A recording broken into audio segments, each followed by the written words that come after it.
mandare in galera i responsabili, quindi anche diciamo, delle sanzioni pesanti, ma anche la possibilità di poter compiere delle indagini più approfondite attraverso l'utilizzo ad esempio di intercettazioni telefoniche ambientali.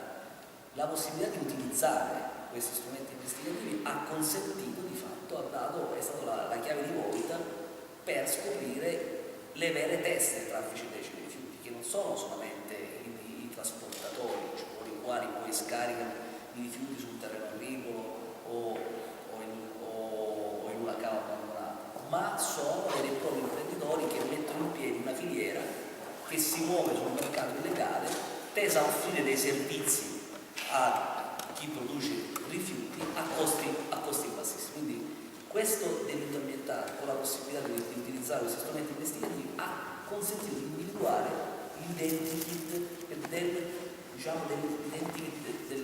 trafficante di rifiuti e soprattutto l'intera filiera criminale, che è una filiera complessa, come dicevo prima, che vede, guardando le indagini, guardando i numeri, soprattutto il coinvolgimento di imprenditori e di professionisti. Non c'è un'inchiesta dove non figurano imprenditori, dove non figurano professionisti, dove ci sono laboratori di analisi che falsificano documenti, funzionari pubblici che danno le autorizzazioni del caso e quant'altro. Quindi insomma questo delitto ha avuto questi meriti e fino a oggi, è entrato in vigore nel 2002, è stato applicato per la prima volta nel 2002 ad oggi, sono più di 200 le inchieste che hanno dimostrato l'esistenza di queste filiere criminali lungo e largo per il Paese. Non è un fenomeno che riguarda soltanto il Sud Italia, tutt'altro.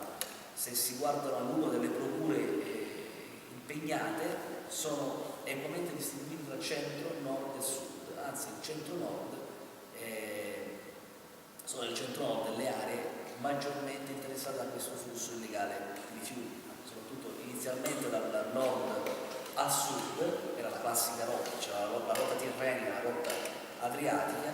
Adesso, diciamo, con la capacità degli investigatori insomma, di seguire i flussi illegali, adesso le rotte sono sicuramente più circolari, quindi non è strano leggere inchieste che riguardano flussi di rifiuti che dal sud arrivano anche al nord, eccetera, eccetera. Una cosa importante che va sempre ricordata quando si parla di rifiuti è che quando parliamo di produzione di rifiuti, l'80% dei rifiuti sono di produzione industriale e il 20% sono i cosiddetti rifiuti suburbani. Quindi diciamo anche dal punto di vista della comunicazione questa è una cosa che viene detta sempre poco, cioè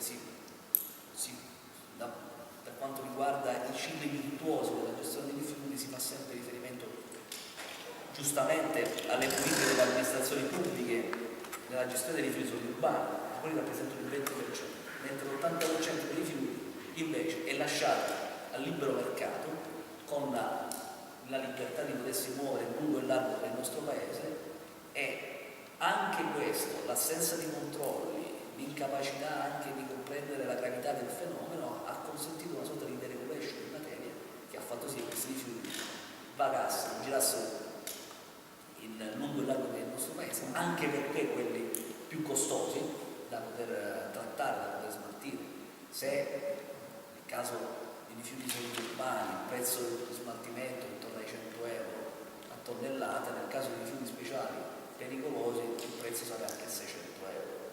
Quindi voi immaginate, no, che interessi ci sono dietro questi fenomeni, tant'è che ogni inchiesta le stime degli inquirenti sui volumi d'affari movimentati dai trafficanti di rifiuti è sempre di milioni di euro.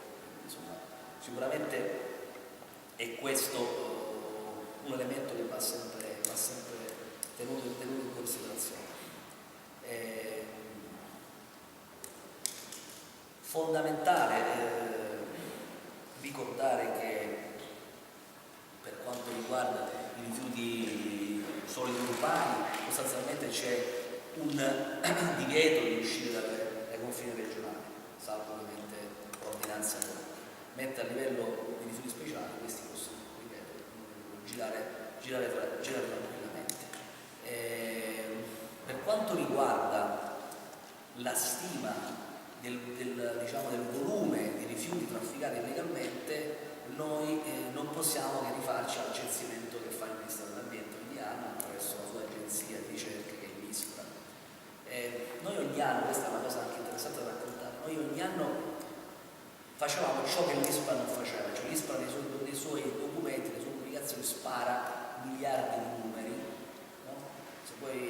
geste, i suoi rapporti, anche il rapporto sui rifiuti speciali è un bombone così, spara cifre a menadito, fa l'analisi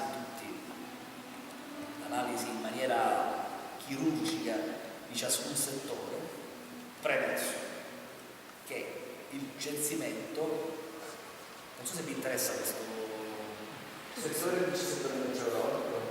Sì, per ciascuna tipologia di rifiuti, però volevo dire che allora, il nostro problema è quello di quantificare qual è l'ammontare di rifiuti trafficati legalmente, no? Come si fa? Non possiamo che fare, non possiamo contare ciascun settore, quindi facciamo sempre quello che mi fanno fare, cioè prendiamo il loro dossier e loro in una parte del dossier parlano della produzione di rifiuti speciali, per esempio, in un'altra parte del dossier parlano di rifiuti gestiti. La cosa strana è che loro fino a 2 anni fa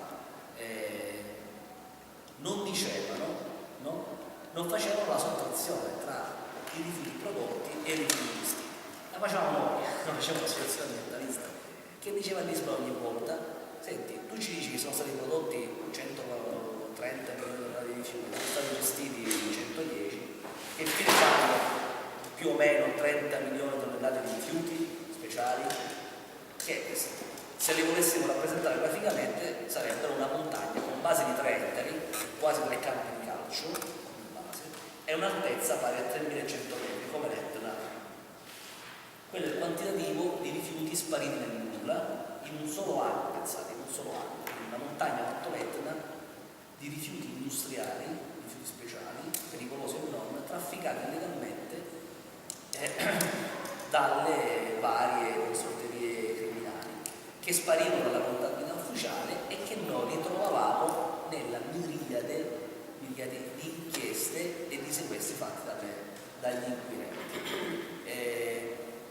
Peraltro, altra parentesi, l'ISPRA non ci dice mai che fine facciano 19 milioni di tonnellate circa, 20 milioni di tonnellate di rifiuti pericolosi che vengono prodotti e di cui non si sa come vengono gestiti. Cioè questo è un elemento, quindi noi abbiamo sempre fatto questa sottrazione e messo, diciamo, l'ISPRA, il Ministero dell'Ambiente, dinanzi a questo dato inoppugnabile dell'esistenza di un ammanco di 30 milioni di tonnellate di rifiuti. Il risultato è stato che hanno, soprattutto nella gestione di questi giochi, che hanno cambiato i modelli di calcolo, per cui hanno sicuramente duplicato i conteggi, e quindi da 2 anni ci troviamo nella situazione in cui, secondo l'ISPRA, per esempio nel 2009, l'ultimo censimento, in Italia sarebbero stati prodotti 128,5 milioni di tonnellate di rifiuti speciali e ne avremmo gestiti 135,5, cioè con l'assurdo per cui ci sarebbero 7 milioni di tonnellate in più di rifiuti gestiti nel nostro paese. Cioè, secondo il Ministero dell'Ambiente saremmo questo meraviglioso paese dove non c'è neanche un grammo di rifiuto che finisce nei circuiti illegali, anzi gestiremmo 7 milioni di tonnellate di rifiuti in più. Non si può neanche fare riferimento all'import-export, perché altro dato sicuramente strano, il saldo è pari a 0 più o meno, quindi diciamo è sicuramente un dato che non sta dicendo niente. Come giustificano loro? Giustificano con una duplicazione di calcoli e sicuramente qualche problema che dovranno prima o poi risolvere. Sta di fatto che anche questo conteggio ha dei problemi oggettivi, in quanto si basa sull'autocertificazione, sui numeri, in cui ciascuna impresa, no, ha l'obbligo di produrre questi modelli unici ambientali solo se ha un'azienda che supera i 10 dipendenti. Quindi l'obbligo è per le aziende che superano i 10 dipendenti. Ciò significa che più del 50% è una produzione stimata in base ai flussi di produzione delle singole categorie produttive. Quindi ciò significa che nonostante il 50% sia frutto di solo stime, cioè dove si presume l'assenza di illegalità, no? Il resto è fatto su sistemi di modelli di luce ambientale su sistemi di autocertificazione, ovviamente che qualche imperfezione la dà. Quindi questo è sicuramente un fattore che dimostra la complessità del problema e anche la scarsa capacità delle istituzioni di fornire agli organi di informazione o comunque chi si occupa di queste questioni dei numeri e una quantificazione chiara di come vengono gestiti i rifiuti. Questo è un elemento assolutamente importante. Quindi in qualche modo per risolvere questo dilemma, allora ci siamo inventati una semplice cosa. Abbiamo preso 12 inchieste dove c'erano i dati sui rifiuti sequestrati, contenuti di rifiuti sequestrati, abbiamo visto che solo 12 inchieste, più o meno 12 o 13, le forze dell'ordine, in particolare i carabinieri del Comando dell'Ambiente, hanno sequestrato più di 2 milioni di tonnellate di rifiuti, che a quel punto ci mancava un'immagine, perché quando parliamo di milioni, migliaia, anche io faccio fatica a capire quanto sono, no? Milioni, migliaia, anche i giornali spesso confondono migliaia con milioni, eccetera, eccetera. Allora per dare un'immagine ci siamo inventati questa sorta di autocolonne di tir, abbiamo messi dei tir, per trasportare 2 milioni di tonnellate di rifiuti ci vorrebbero più di 82.000 tir che farebbero una colonna di camion da Reggio Calabria, arriverebbe addirittura, supererebbe il confine nazionale, arriverebbe fino a Sermonis, soltanto quindi arriverebbe in Svizzera, soltanto considerando alcune inchieste, quindi non considerando tutte. Quindi sicuramente questo è un elemento che va sempre ricordato. Quindi questo è ciò che raccontiamo nel rapporto umano. Nel mio libro, per quanto riguarda il ciclo dei rifiuti, invece il tentativo era quello di fare un'analisi un po' più complessiva, come dicevo. Quindi dal punto di vista normativo